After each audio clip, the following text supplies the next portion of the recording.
Season 4 of Cobra Kai gave us the biggest surprise in its finale, when Hawk defeated Robbie in a tense final match that crowned him the All-Valley male champion. This isn't to say Hawk was a bad fighter, but it felt like it was Robbie's time after his loss in Season 1, in which he partly lost down to an injury caused by Hawk himself. It was Robbie's time for justice, or so he thought.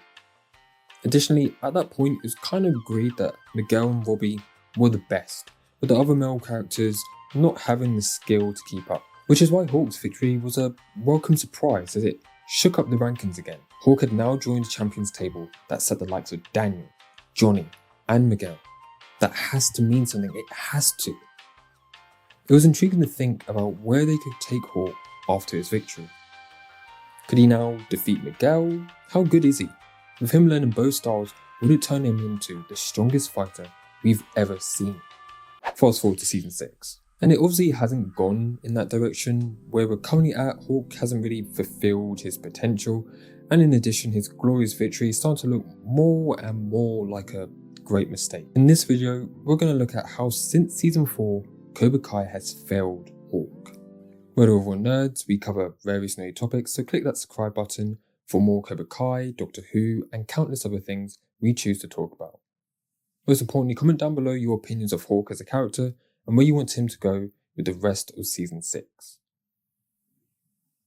Hawk, an now iconic character in the Karate Kid universe, down to the amazing performance of Jacob Bertrand and of course the signature mohawk. In the first 3 seasons we saw him transform from Eli the nerd who got picked on into Hawk who did the picking, culminating in him switching back over to the light side to assist his best friend Dimitri in defeating Cobra Kai after the dojo's completely sane home invasion. Powers gained Hawk for his first 3 seasons is funny.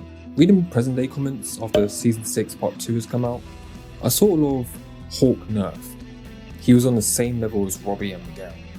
And whilst I love Hawk, well...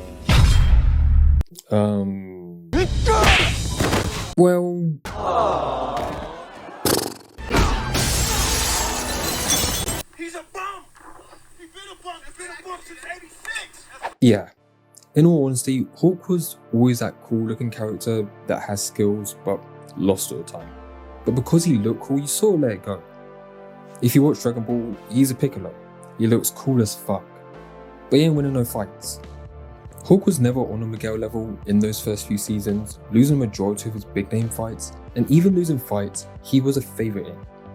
Which is what made his underdog win so compelling. In Season 4, where the character of Hawk took an interesting spin, getting his mohawk taken away and hitting his lowest point, the Hawk would rise again to win the All-Valley against Robbie, a crazy achievement, and made us think he was cemented as one of the best fighters in the show. What I loved about the win was it was a true dark horse / underdog win. We all know an underdog story, it's what started this amazing franchise, but in every underdog tale, the underdog character is our main focus. Whilst we love to see that rise, we expect them to win whatever trophy they are striving for, or at least win the hearts of the people. Going into Season 4, no one saw Hawk as the main protagonist. No one felt this season was focusing on him. So even in a meta sense, the victory of Hawk is arguably one of the best underdog stories out there. Which is why again, I feel that victory has to mean something. In Season 5, Hawk had his mojo back, he was the champ, but the show never really treats him that way. The show even highlights this in episode 4 of the season, where Kenny says he only won because Diaz got injured. Which is an important point. Would Hawk have beaten Miguel if the fight continued? That uncertainty puts an asterisk next to the title win.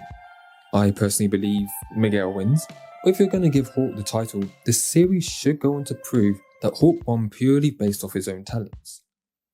I think Series 1 and 2 is a great example of that, with Miguel winning the All-Valley against the injured Robbie. It could be argued Miguel's win is tainted, but in the Season 2 finale, when they face off again, Miguel wins fair and square, with a broken back as his trophy. Now Season 5 had a lot to juggle as Cobra Kai always does, but having Hawk win the All-Valley but doubt his abilities would have been a cool arc for him to go on. Maybe he tries to rematch Miguel or slips into his evil past, just a little, to hide his insecurities. Instead, the season doesn't give Hawk much to do until the mini tournament to qualify for the Sekisekai. I suppose he has a water slide race against Tori, which he loses. But going to the qualifying fights, you see the Rise do a lot to make the Kenny defeat believable. Robbie telling Hawk to take it easy, which is stupid, the ref being paid off meaning Hawk doesn't get the point he earned, and the illegal move goes unpunished. But even then, the way Kenny uses the silver bullet feels too easy. It's one deflection and bang. I get Kenny's main attribute is speed, but Hawk is a champion. Had the lead up be drawn out a little, some back and forth, create some doubt in Silver's mind that Kenny will win even with the cheating. Give us hope to match that sort of corny line from Hawk before his fall. It's time to uncage the heart. Fuck, man. Get your ass on, boy. Now after the defeat, the series would end with Hawk accepting you win some, you lose some, which is nice, but in the finale fight, he's relegated to Kyler and his nameless goons, who's already defeated. There's just no triumph in that. Give him a mini rematch against Kenny to establish Hawk's better. Season 5 makes a strange decision of making it seem like Hawk really is a phony and didn't deserve his All-Valley victory, which seems like an odd decision, but if that's the case, you've got to elaborate on that. Give that decision some depth. Instead, it feels like they forgot about Hawk. If Hawk was a football team, he would be Leicester City, battling relegation with no one thinking much of them, only for them to do the impossible and win the league. You start thinking, where can this team go from here? What's next? Just for them to get relegated. Cobra Kai is back. Our first 5 episodes of season 6. Well, it's just another lackluster showing. Hawk does get to beat up some frat dudes, which is cool, but it has become more and more obvious the Rise have made him the character you beat up to showcase how good this other person is. This is a popular strategy among many shows, going back to Dragon Ball. A show I love does this all the time to showcase how much of a threat a villain is. It's very easy and sort of cheap way to create tension and stakes, but when handled poorly, can feel like it's undermining a character's journey up to that point, which I believe it does for Hawk. In season 6, they do that to Hawk with 2 characters, one being Dimitri, which again, you can argue he let his guard down, blah blah. But Dimitri? Really? And then with Devon, which again, great to see Devon get some screen time, but it's another showcase of Hawk being misused. Hawk is seen as being really excited about the Sekisekai. He's crafting the new dojo logo, he's constantly watching clips on past fighters and keeps up to date on any news concerning the latest tournament. He even gets a whole new mohawk. He's pumped. That's at least how he's written. But what we're shown is a character who's a shell of themselves, performing poorly during the tryouts and losing consistently. The current All-Valley champ, just in case you forgot, is taking L's to Devon and Dimitri and struggling to best Kenny. The current All-Valley champ fails to qualify for the top 6, only qualifying based off a mother tragically dropping dead. Are you serious? Everything the Wise have done with the character of Hawk since his victory has been handled with a lack of care. Welcome to Barcelona, bitch. It's sort of funny, this video was meant to come out before part 2. I wanted to analyse how the show had failed Hawk since season 4, and I wanted to mention how him winning puts on a path where the Sekisekai was sort of predictable. Robbie has to win, and in some ways it still feels that way. But also they ended part 2 with a crazy karate brawl and a kid accidentally killing himself. So I can admit, I was a little foolish to think this tournament was going to be predictable as a result of Hawk's All-Valley win. Secondly, it sounded from the interviews that on part 2, Hawk would get a moment in the tournament, hence outdating this video idea. Then part 2 dropped.